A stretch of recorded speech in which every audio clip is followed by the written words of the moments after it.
Hi friends, I am Sunit Sangai from रेनविस investment. और पिछले वीडियो में हमने 10 स्टॉक्स डिस्कस किए थे जो अगले 20 साल के लिए मैं रखा हूं अपने डॉटर्स के लिए। और आज का जो वीडियो है वो पार्ट 2 होगा, यानी रिमेनिंग 10 स्टॉक्स डिस्कस करेंगे जो अगले 20 ईयर्स के लिए मैंने अपने डॉटर के लिए इन्वेस्टमेंट के लिए सोच रखा है। तो अगर आपने पार्ट 1 नहीं देखा है तो मैं ऊपर आई बटन में डिस्क्रिप्शन में लिंक दे दूंगा उसका, आप चाहो तो वो वीडियो डेफिनेटली चेकआउट कर सकते हो। और आज हम डिस्कस करेंगे 10 स्टॉक्स। तो वीडियो स्टार्ट करने से पहले मैं आपको एक डिस्क्लेमर दे दूं, तो ये मेरे जितने भी वीडियोस होते हैं ये एजुकेशन पर्पस से होते हैं और यहाँ पे कोई बाई और सेल की रिकमेंडेशन नहीं है। आप अपने ड्यू डिलीजेंस करके बाई या सेल करोगे, मेरे कहने पे नहीं करोगे।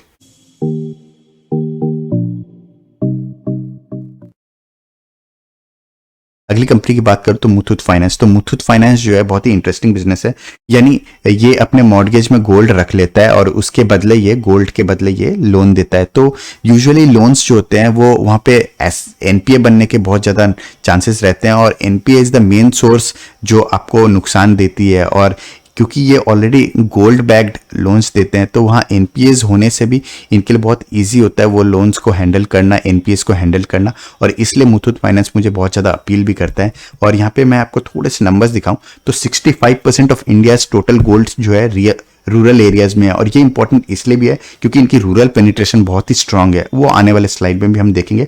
और इंडिया के अंदर बात करें तो एवरीडे 2.5 लाख कस्टमर्स ये डील करते हैं। जस्ट गिव्स यू आइडिया कि किस तरह का इनका कस्टमर बेस है। और इंडिया के अंदर ये लार्जेस्ट एनबीएफसी है, गोल्ड बेस्ड एनबीएफसी। और यहीं पे अगर हम बात करें कुछ और नंबर्स की मैं दिखाऊं, 70 करोड़ प्लस कस्टमर्स है इनके। तो ये चीजें बताती है इंडिया की ऑलमोस्ट 130 करोड़ की आबादी है, यानी more than 50% of India's population actually is a customer of Muthoot finance. तो ये जो है ये सबसे आपको बता देता है किस तरीके के इनकी कस्टमर बेस है और किस तरीके से ये क्रॉस सेल कर सकते हैं। आपके एग्जिस्टिंग कस्टमर्स को अगर आप क्रॉस सेल करना बहुत ईजी हो जाता है क्योंकि उनमें आपने ऑलरेडी एक ट्रस्ट फैक्टर बना दिया है, तो वहाँ पे चीज़ें सेल करने के पॉइंट ऑफ व्यू से बहुत ईजी हो जाती है। और वहीं अगर हम नेटवर्क की बात करें तो 5000 प्लस ब्रांचेस हैं इनके।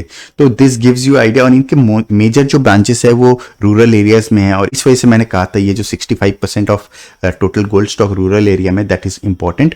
और इन जनरल जो है लोग अच्छा लाइफस्टाइल जीने की बात करें या बिजनेस में भी अपने आप को स्केल अप करने के लिए लोन्स चाहिए होता है, तो रूरल एरियाज में भी लोग जो है गोल्ड को लोन देके जो है लोन लेने में कतराते नहीं है। और इस वजह से मुझे लगता है कि आने वाले 10 से 20 साल जो है मुथूट फाइनेंस की ग्रोथ जो है इंटैक्ट है, क्योंकि इंडिया अभी भी बहुत ज़्यादा ग्रोथ स्टोरी इंडिया में बची हुई है। अगली कंपनी की बात करें तो डीवीस लैब। तो डीवीस लैब इज़ वन कंपनी जो विद इन फार्मा इंडस्ट्री काफ़ी इंटरेस्टिंग है। वो इंटरेस्टिंग इसलिए भी है क्योंकि ये इंडिया में एकमात्र कंपनी है जो प्योर एपीआई में डील करती है, यानी ये प्योर बी2बी बिजनेस है। ये कोई भी फॉर्मुलेशन नहीं बनाती, कोई भी टैबलेट नहीं बनाती। इनकी जो फिनिश्ड प्रोडक्ट है एपीआई वो अगेन कोई और फार्मा कंपनी में जाता है जो फर्दर यूज करके दवाई बनाता है या रिसर्च में यूज करता है। और इनके बिजनेस की बात करें तो 52% बिजनेस जो है प्योर एपीआई से आता है, 41% बिजनेस जो है कस्टम सिंथेसिस से आता है। Custom synthesis nothing but API only, it is just that कि वो रिसर्च में यूज होता है, तो वहां पे इनका मेजर सोर्स ऑफ प्रॉफिट होता है। और इसके अलावा 7% बिजनेस जो है न्यूट्रास्यूटिकल से आता है, यानी जितने विटामिन टाइप के जो प्रोडक्ट्स होते हैं, जो विटामिन टैबलेट्स आते हैं या फिर न्यूट्रिशन पाउडर्स जो आते हैं, इस तरह की चीज़ों में इनके 7% रेवेन्यू जनरेट होती है। और कंपनी की सक्सेस का अगर हमको आइडिया लगाना है तो just to give you idea कि इनके जो 30 मॉलिक्यूल्स है 18 out of them are in top 2 manufacturers of the world, यानी जो इनके 30 मॉलिक्यूल्स में ये जो सर्व करते हैं उनमें से 18 प्रोडक्ट्स में ये इतने ज़्यादा सक्सेसफुल हैं कि they are top 2 in those 18 products. तो ये बताता है आपको कि किस तरीके की इनकी सक्सेस रेट है। और इसमें बैंक करने का एक और रीजन ये है कि चाइना प्लस वन का थीम भी बहुत ज्यादा पॉपुलर हो गया है। कंपनीज को रियलाइज हो गया है कि सिर्फ चाइना पे बैंक नहीं करना है, चाइना छोड़ के एक और सोर्स ऑफ सोर्सिंग होनी चाहिए जहां से ये एपीआई आए। तो अगर चाइना प्लस वन का थीम में इंडिया के अंदर बात करें तो डीवीस लैब अगेन जो है way ahead than other API companies है। और इसके अलावा अगर हम देखें तो इनका जो टेक्नोलॉजी लेवल पे जो स्किल सेट है वो भी बहुत तगड़ा है, इसलिए ये एपीआई के अंदर बहुत अच्छी तरीके से अपने आप को सक्सेसफुली काम भी कर पाए हैं। और आने वाले टाइम में जिस तरीके से बाकी कंपनीज, फार्मा कंपनीज इन पे ट्रस्ट करेगी to get a alternate source of API, तो वहाँ पे अगेन डीवीस लैब को ज़्यादा क्लाइंट्स मिलेंगे। अगली कंपनी की बात करें तो सीडीएसएल। तो जिस तरीके से लोगों के बीच में अवेयरनेस हो रही है कि इक्विटी मार्केट में इन्वेस्ट करना चाहिए और equity as a asset class is superior than any other class, ये स्लोली यूट्यूब हो, कोरा हो या ऑनलाइन सोशल मीडिया के थ्रू लोगों को रियलाइज हो रहा है। तो इन चीज़ों में आपको ये समझना पड़ेगा कि अल्टीमेटली जितने भी डीमैट अकाउंट्स है वो डीमैट अकाउंट्स मैनेज करने के लिए दो ही ऑप्शन है, या एनएसडीएल या फिर सीडीएसएल। लेकिन सीडीएसएल जो है एनएसडीएल से टेक्नोलॉजी लेवल पे बहुत ज़्यादा एडवांस्ड है। और इसका एग्जांपल मैं आपको जस्ट बताऊं तो कस्टमर बेस देखो आप, मात्र 2 करोड़ के आसपास है एनएसडीएल का, वहीं सीडीएसएल की बात करें तो 3 करोड़ प्लस है, जबकि सीडीएसएल काफ़ी बाद स्टार्ट हुआ था देन एनएसडीएल। इसके बावजूद इस तरह की ग्रोथ स्टोरी रही है और ये स्टोरी आने वाले टाइम में भी कंटिन्यू होने वाली है because of its strong technology investment, और इसलिए सीडीएसएल पे मैं बैंक करता हूं। अगली कंपनी की बात करें तो जुबिलेंट फूड वर्क्स। तो जुबिलेंट फूड वर्क्स जो है इंडिया में डोमिनोज पिज्जा जो है ये सर्व करता है। और जैसा मैंने पहले भी कहा कि लोग जो है फास्ट लाइफस्टाइल जीने लगे हैं, अर्बन लाइफस्टाइल जीने लगे हैं, वीकेंड पे आउटिंग, इस तरह का जो कल्चर है उसमें स्पेशली हम देख सकते हैं कि ऑनलाइन फूड ऑर्डरिंग का कल्चर भी बहुत ज़्यादा बढ़ गया है, not just in metros but tier two cities towns. और पिज़्ज़ा जो है ये सबका फेवरेट रहता है मोस्टली, और ये जो स्टोरी है ये आने वाले टाइम में और ग्रो होने वाली है। तो इस वजह से जो है डोमिनोज पिज़्ज़ा जो है इज़ अनदर कंपनी जहाँ पे मुझे लगता है कि अगले 10 साल काफ़ी अच्छी ग्रोथ हो सकती है।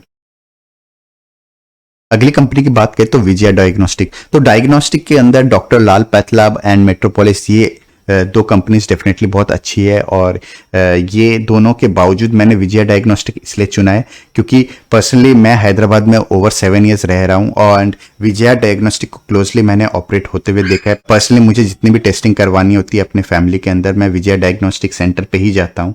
एंड क्योंकि मैंने इनका बिजनेस क्लोजली देखा है, यूज़ किया है इनकी सर्विस को, एंड आई फील कि ये टॉप नॉच है compare to other diagnostic centres, इसलिए जो है मुझे इस पर बहुत ज़्यादा भरोसा आता है। And this is one company, इस वजह से मुझे लगता है कि it should do good because इनकी जो कस्टमर सर्विस है, इनकी जो क्वालिटी है टेस्टिंग की, वो बहुत ही अच्छी है। एंड हैदराबाद जो है काफ़ी वेल नोन है ट्रीटमेंट के लिए, तो वहाँ पे अगेन जितने भी हॉस्पिटल्स हैं वहाँ पे डॉक्टर्स भी विजय डायग्नोस्टिक की रिपोर्ट्स को काफ़ी हैप्पीली एक्सेप्ट भी करते हैं। तो ये जो चीज़ें हैं, ये चीज़ों से मुझे काफ़ी अच्छा ट्रस्ट भी आता है। इसके अलावा अगर हम देखें तो सर्विसेज में ये जितनी भी टेस्टिंग होती है, चाहे वो लैब टेस्ट है, रेडियोलॉजी है, कार्डियोलॉजी है, या इसके अलावा अगर हम बात करें तो गैस्ट्रोएंट्रोलॉजी या न्यूरोलॉजी, इस तरह की चीज़ों की जितने भी टेस्टिंग होती है, ये सारी चीज़ों की ये टेस्टिंग ये सपोर्ट करते हैं। एंड इंडिया के अंदर एक रीजनल प्रेजेंस है इनका, आंध्रा, तेलंगाना और हरियाणा। हालांकि हरियाणा में इनका बहुत ज़्यादा बिजनेस नहीं है, इनका मेजर बिजनेस आंध्रा और तेलंगाना में ही है, बट क्योंकि विद इन आंध्र प्रदेश और तेलंगाना भी बहुत अच्छी ग्रोथ हो सकती है। तो एंड इस कंपनी को मैं काफ़ी क्लोजली मॉनिटर भी कर रहा हूँ।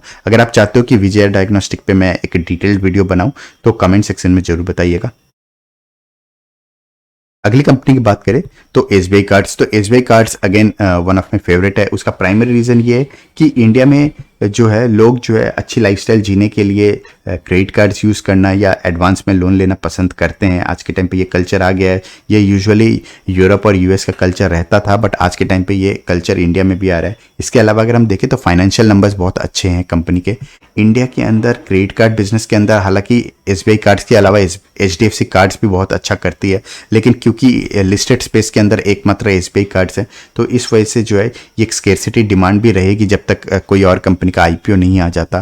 तो ये कुछ मेजर रीजंस है जिसकी वजह से SBI cards is one company जो मुझे लगता है कि अगले 15-20 ईयर्स काफ़ी अच्छा करना चाहिए। On the similar line of business है बजाज फाइनेंस। तो बजाज फाइनेंस की बात करें तो ये पर्सनल लोन्स देते हैं और ये बहुत ज़्यादा डेटा क्रंचिंग करते हैं। इनका जो बिजनेस है उसमें काफ़ी यंग एज के जो लोग हैं उनको काफ़ी अच्छे तरीके से ये ट्रैकिंग करते हैं and till they start earning and even after they start earning ये जो है उनको ट्रैक करते हैं और उनको कंटिन्यूसली लोन्स सेल करने की कोशिश करते हैं। पर्सनली आपने भी कई बार बजाज फाइनेंस के कॉल्स भी रिसीव किए होंगे टू टेक सम लोन्स। तो इस तरीके से आपको बहुत ज़्यादा सेल करने की कोशिश करते हैं एंड इनके नंबर्स भी अगर हम देखें फाइनेंशियल नंबर्स तो वो काफ़ी अच्छे रहते हैं। एंड इसके अलावा अगर हम देखें तो इनको कैपिटल रेस करने में दिक्कत नहीं होती है। ये यूजुअली जितने भी डेट फंड हाउस है या फिर इवन जो बॉन्ड मार्केट है वहाँ पे बजाज ब्रांड जो है बहुत ज़्यादा वेल नोन है और इनको लो कॉस्ट पे ये कैपिटल रेस कर पाते हैं। एंड चांसेस आर कि आने वाले टाइम में बजाज फाइनेंस को बैंक में भी कन्वर्ट कर दिया जाए तो उस केस में क्या होगा कि इसको सेविंग्स अकाउंट और करंट अकाउंट का सोर्स ऑफ इनकम मिल जाएगा, जिससे इनकी ओवरऑल नेट इंटरेस्ट मार्जिन और ज़्यादा बढ़ सकती है। तो आई हाईली थिंक कि ये जो क्रेडिट पे लोन लेके चीज़ें खरीदने का जो कल्चर है इंडिया में और बढ़ने वाला है एंड स्पेशली ई कॉमर्स जो है वो इन चीज़ों को एक्सलेट कर दिया है, चाहे वो फ्लिपकार्ट अमेजन की बात करें। तो ये ओवरऑल ये सारी ट्रेंड्स को देखते हुए मुझे लगता है कि अगले 10 से 20 साल जो है जितने भी एक क्रेडिट बेस्ड बिजनेस हैं, चाहे वो बजाज फाइनेंस है या एसबीआई कार्ड्स है, ये काफ़ी अच्छा करना चाहिए। अगला जो सेक्टर है वो आई थिंक मोर और लेस सभी को पता है, हालांकि इतना ऑब्वियस होने के बावजूद जो है लोगों को फिर भी डाउट होता है कि कौन सी कंपनी में इन्वेस्ट करना चाहिए। तो पहले मैं नॉन लाइफ सेक्टर की बात करूँ तो इंश्योरेंस के अंदर तो ICICI Lombard is one company जो मुझे काफ़ी इंटरेस्टिंग लगती है। एंड इनका बिजनेस जो है not just health insurance, two wheeler travel, इनके इंश्योरेंस प्रोडक्ट सेल होते हैं। एंड क्यों बिकॉज ऑफ आईसीआईसीआई बैंक ये बहुत ज़्यादा क्रॉस सेल कर सकते हैं एंड एक लार्ज कस्टमर बेस ऑलरेडी है आईसीआईसीआई बैंक के पास, तो उनके थ्रू इनको बहुत अच्छा डिस्ट्रीब्यूशन नेटवर्क भी मिल जाता है। एंड इनका बिजनेस जो है पैंडेमिक की वजह से और ज़्यादा इंप्रूव भी हो गया क्योंकि पीपल हैव रियलाइज्ड कि हेल्थ इंश्योरेंस घर में ज़रूरी है। एंड हेल्थ इंश्योरेंस के अंदर जो है ICICI Lombard is a leader. तो आने वाले टाइम में जिस तरीके से इंश्योरेंस का पेनिट्रेशन हो रहा है, जिस तरीके इंश्योरेंस सेक्टर का ग्रोथ हो रहा है and even people are realising कि इन्वेस्टमेंट और इंश्योरेंस को सेपरेट करना चाहिए एंड कंटिन्यूसली एलआईसी अपना मार्केट शेयर लूज करता जा रहा है, तो लोग जो है continuously health insurance, term insurance, इस तरह के इंश्योरेंस प्रोडक्ट्स बाई कर रहे हैं एंड अपने इन्वेस्टमेंट्स को सेपरेटली म्यूचुअल फंड्स हो या गोल्ड ईटीएफ हो, इस तरह की चीज़ों में इन्वेस्ट कर रहे हैं। तो ये चीज़ों को मिक्स पहले करके एलआईसी जैसी कंपनी बेचती थी, बट अब लोग जो है इन चीज़ों को आइडेंटिफाई करने लगे हैं एंड ये जो ट्रेंड है it is just going to increase. तो इसलिए ICICI Lombard is one company जो जिस पे मैं बैंक कर रहा हूँ। हालांकि स्टार हेल्थ इंश्योरेंस का भी आईपीओ आने वाला है and it will be interesting to see किस तरीके की उनकी बिजनेस ग्रो करती है। Definitely it should do good, but will it be better than ICICI Lombard, तो वो आने वाले टाइम में एनालाइज करना पड़ेगा। अगली कंपनी की बात करूँ तो एचडीएफसी एएमसी, तो ये एक और सेक्टर है जो आने वाले टाइम में काफ़ी अच्छा करेगा and specially because of social media people are realising कि म्यूचुअल फंड सही है एंड स्लोली लोगों का ट्रस्ट भी आने लगा है म्यूचुअल फंड में। इतने साल का जो डेटा है वो अपने आप में ट्रस्ट दे रहा है, डिस्ट्रीब्यूशन नेटवर्क ईजी हो गया, प्रमोशंस बहुत अच्छे तरीके से हो रहे हैं।